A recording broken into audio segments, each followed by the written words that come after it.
कि इतनी बड़ी जनभावना अगर किसी विधेयक की मांग कर रही है और ये बार बार अगर संवैधानिक पहलू का हवाला देकर के इसको रिजेक्ट किया जाता रहेगा तो इतने बड़े जनसमूह का आखिर समाधान कैसे निकलेगा। झारखंड में जो स्थानीय नीति बननी चाहिए वो खतियान आधारित बननी चाहिए। झारखंडी जनभावनाओं को दरकिनार नहीं करना होगा। नहीं, अटल बिहारी वाजपेयी जी ने कहा था कि कर्तव्य पथ पर जो मिले यह भी सही वह भी सही।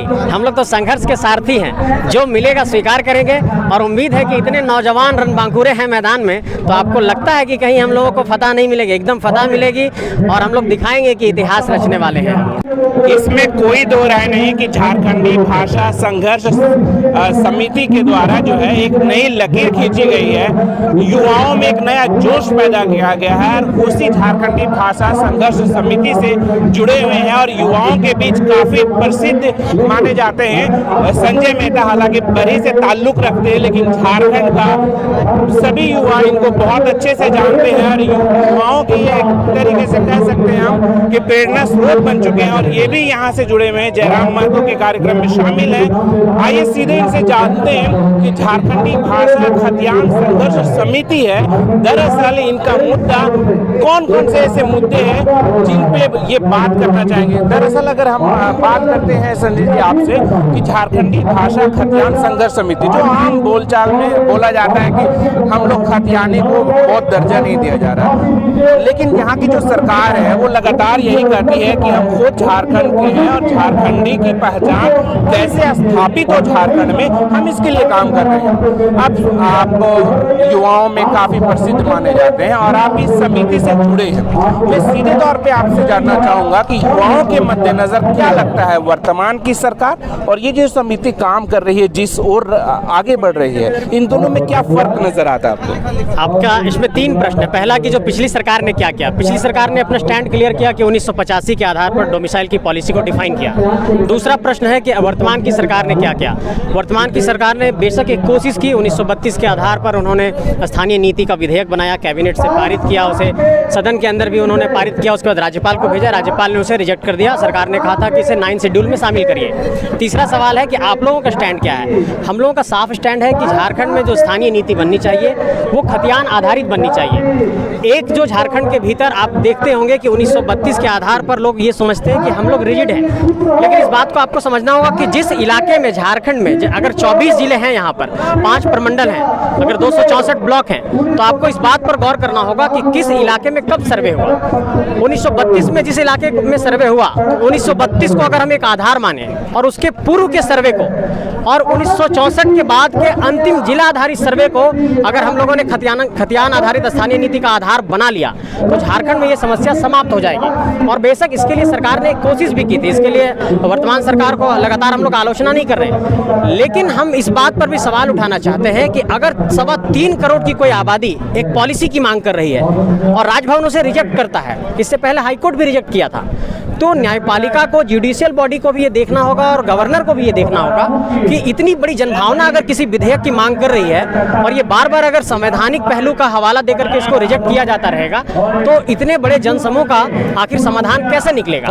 अच्छा, आप एक युवा नेता तो हैं ही हैं, साथ में आप एक वकील भी हैं, तो उस नाते भी मैं आपसे समझना चाहूँगा कि जो अभी आपने भी कहा कि जो संवैधानिक जो बाध्यताएं आ रही है वो दरअसल कहाँ पे आ रही है? सरकार की खामी यहाँ पर है या जन भावना को वो वाकई मतलब समझ नहीं पा रहे हैं, या फिर वाकई आपको लगता है, चूंकि आप वकील भी इसलिए मैं आपसे सवाल कर रहा हूँ कि आपको लगता है कि हाँ कुछ जगह पे ऐसे हैं जहाँ पे सरकार को भी मुश्किल हो रही है? मैं इसका कानूनी पहलू समझाता हूँ। अगर इंडियन कॉन्स्टिट्यूशन को आप पढ़ेंगे, संविधान में, तो आप 14 से 18 तक जहाँ तक समानता का अधिकार है, 16 के 2 में ये लिखा हुआ है कि जो स्टेट है, मतलब जो हमारा केंद्र सरकार है, वो जाति के आधार पर, धर्म के आधार पर, मूल के आधार पर, वंश के आधार पर किसी से किसी भी सरकारी नियोजन में भेदभाव नहीं बरतेगा।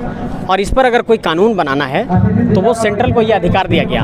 और अगर स्टेट लेवल पर आप देखेंगे तो जैसे अभी बिहार में जब यहाँ पर रास्ता खुला तो बिहार सरकार ने ये बोला कि अगर हम लोग इसको कह देंगे कि यार सिर्फ बिहार के लिए ही ये रहेगा तो फिर ये जा करके हमारा कोर्ट में स्टैंड नहीं करेगा।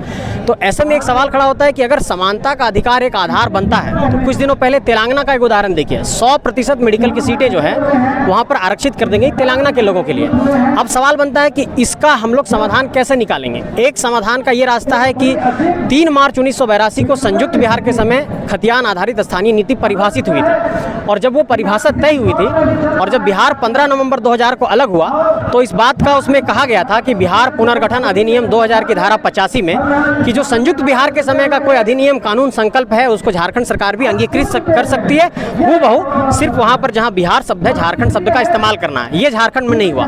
दूसरा पहलू है कि समानता के अधिकार के आधार पर कानून रिजेक्ट कर दिया जा रहा है। तो इसका तीसरा सबसे अच्छा रास्ता है कि संविधान के अनुच्छेद 371 में 371 से ए से लेकर के जे तक तमाम राज्यों के लिए विशेष उपबंध है, जैसे मिजोरम के लिए है, आसाम के लिए है, आंध्र प्रदेश के लिए है, नागालैंड के लिए है। तो 371 डी को जब आप देखेंगे तो आंध्र प्रदेश के लिए विशेष उपबंध है और उसमें नियोजन के लिए भी जो है आंध्र प्रदेश के लोगों के लिए व्यवस्था बनाई गई है। तो 371 जे तक पहले से है। हम कहते हैं कि अगर 371 के में अगर झारखंड के लिए विशेष उपबंध शामिल कर दिया जाए तो झारखंड की स्थानीय नीति का ये जो प्रॉब्लम है ये सॉल्व हो जाएगा। तो ये शुरू कहाँ से होगा? जो हमारे यहाँ के लोकसभा के मेंबर्स हैं, झारखंड के विधायिका के स्तर पर जितने 81 विधायक इसकी आवाज़ बुलंद करें और सामूहिक तौर पर एक बड़ा आंदोलन हो, अगर कानूनी पछड़ों में नहीं फंसना है और इसको कानून बनाना है, ये एक रास्ता है। अच्छा, अब सीधे चूंकि आप एक बार चुनाव लड़ चुके हैं, इसलिए मैं जो राजनीतिक दल है, चाहे वो भाजपा की हम बात करें या फिर कांग्रेस की बात करें, झामुमो की बात करें, जितने भी पार्टियां हैं, वहाँ के विधायक, उस पार्टी के विधायक और जो सांसद हैं, उनका स्टैंड अब तक क्या रहा है? अगर आप उसको न्यूट्रल होकर के देखें। हम लोगों ने लिखित उन लोगों से मांगा था समर्थन, 72 विधायकों ने दिया था, लेकिन सवाल यह है कि विधायकों के साइन कर देने से वो विधेयक नहीं बन जाएगा, कानून नहीं बन जाएगा।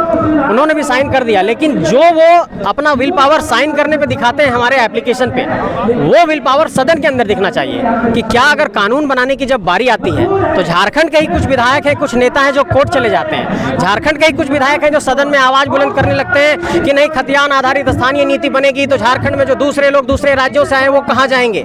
उस वक्त लोग राइट टू इक्वालिटी की बात करने लगते हैं, लेकिन जब झारखंड के लोगों की बात आती है, प्राथमिकता देने की बात आती है, हक देने की बात आती है, तो ऐसे कई लोग हैं जो झारखंडी मूल के नहीं हैं और यहाँ पर विधायक सांसद बने हैं। बेशक उनको विधायक संसद का चुनाव लड़ने का अधिकार है, लेकिन चूंकि वो झारखंड में राजनीति कर रहे हैं, इसलिए झारखंडी जनभावनाओं को दरकिनार नहीं करना होगा और सदन के अंदर और सदन के बाहर दोहरा चरित्र नहीं दिखाना होगा, दोनों तरफ एक चरित्र दिखाना होगा। अच्छा, अगर हम दिल्ली की सरकार की बात करें, यानी सीधे सीधे आम आदमी की पार्टी की बात करें, तो वो जन आंदोलन से खड़ी हुई पार्टी, उन्होंने भी शुरुआत में यही कहा था कि जन भावनाओं का जो है वो सम्मान नहीं हो रहा है, इसलिए हमें एक राजनीतिक दल बना करके और विधानसभा में एंट्री लेना होगा और तब जाकर के व्यवस्था परिवर्तन होगा। कुछ इसी तरह के काम जो है वो जयराम महतो भी कर रहे हैं। अभी हाल ही के दिनों में उन्होंने यह घोषणा कर दी कि हम लोग पार्टी बनाएंगे और विधानसभा और लोकसभा दोनों चुनाव को लड़ेंगे। तो क्या लगता है कि किस तरह का बदलाव आने की उम्मीद आप देखते हैं? देखिए, झारखंड में परिदृश्य बिल्कुल अलग है दिल्ली से, और झारखंड में बहुत डाइवर्सिटी है। जैसे आप उत्तरी छोटा नागपुर में जाएंगे तो आप यहाँ अलग मिजाज देखेंगे,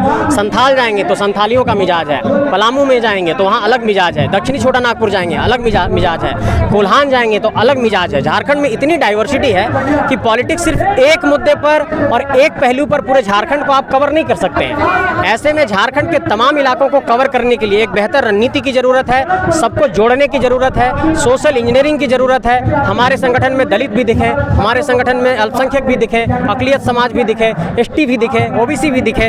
इन सब सारे मसलों पर बात करनी होगी। जैसे झारखंड में आप देखिए, ओबीसी का आरक्षण लगातार ये मांग की जाती रही कि 27% होना चाहिए, झारखंड में सिर्फ 14% है।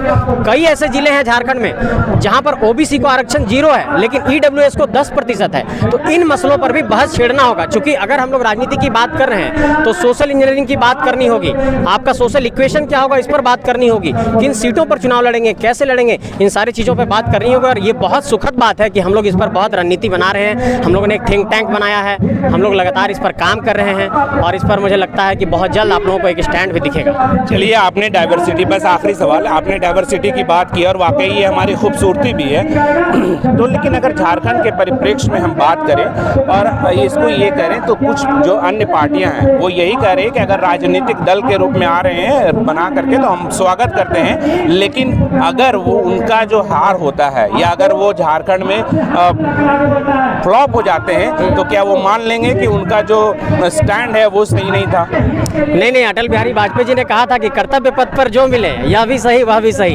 हम लोग तो संघर्ष के सारथी हैं, जो मिलेगा स्वीकार करेंगे। और उम्मीद है कि इतने नौजवान रणबांकुरे हैं मैदान में, तो आपको लगता है कि कहीं हम लोगों को फतह नहीं मिलेगी? एकदम फतह मिलेगी और हम लोग दिखाएंगे कि इतिहास रचने वाले हैं।